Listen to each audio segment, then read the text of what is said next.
Ұлттар лигасы.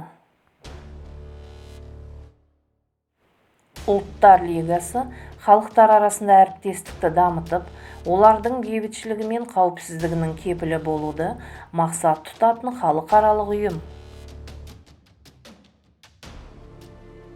1919-1920 жылдары Париж бейбіт конференциясында құрылған Ұлттар лигасының жарғысы бастапқыда 44 мемлекетпен, оның ішінде соғыста Антанта жағында болған 31 мемлекетпен және соғыста бейтараптық ұстанған 13 мемлекетпен бекітілді.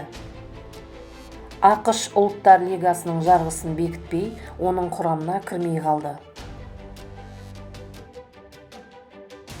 Ұлттар лигасының негізгі органдары Ұлттар лигасының ассамблея және кеңесі болды. Ұлттар лигасының негізгі органдары Женевада орналасты.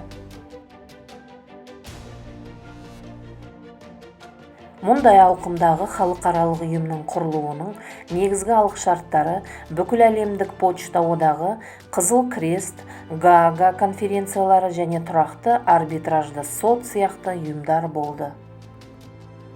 Ұлттар лигасы Бірінші дүниежүзілік соғыстың аяқ шенінде Ян Шмутц, Роберт Сесил, Леон Буржуа сынды көрнекті саясаткерлер, қоғам қайраткерлерінің идеяларының іс жүзіне асуымен болды.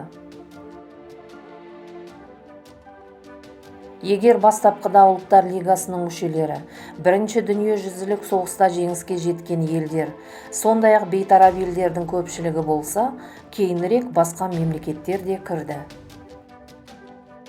1930 жылдары Германия, Италия және Жапония тарапынан қауіптің өсуіне байланысты Ұлттар лигасының 30 мүше мемлекеті Кеңес одағына ұйымға кіруге ұсыныс жасады.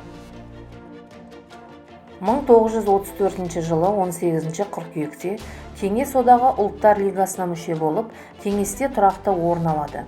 Алайда кеңестік Финляндиялық соғыстың басталуынан кейін Ұлыбритания мен Францияның бастамасымен Ұлттар лигасы кеңесі 1939 жылы 14 желтоқсанда КСРО-ны құрамынан шығару жөнінде шешім қабылдайды.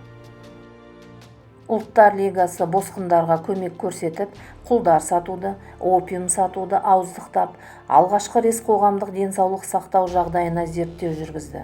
Мұқтаж елдерге қаржылай көмек көрсетті, еңбек және жұмыспен қамту саласында халықаралық әріптестікті дамытты. Алайда уақыт өте келе, ұйым қызметінің тиімділігі күн санап төмендей берді. 1940 жылы Ұлттар лигасы іс жүзінде өз қызметін тоқтатты. Халықаралық еңбек ұйымы Ұлттар лигасынан дербес қызметін жалғастыра берді. Кейіннен Біріккен ұлттар ұйымы жүйесінің арнайы мекемелерінің бірі болды. Ресми түрде Ұлттар лигасы 1946 жылы сәуірде арнайы шақырылған ассамблеяның шешіміне сәйкес өз жұмысын тоқтатты. Ұлттар лигасы Біріккен ұлттар ұйымының құрылуына негіз болған егемен мемлекеттердің халықаралық ұйымының алғашқы үлгісі. Ұлттар лигасын құру тәжірибесі басқа ұйымдарды құруда қолданылды.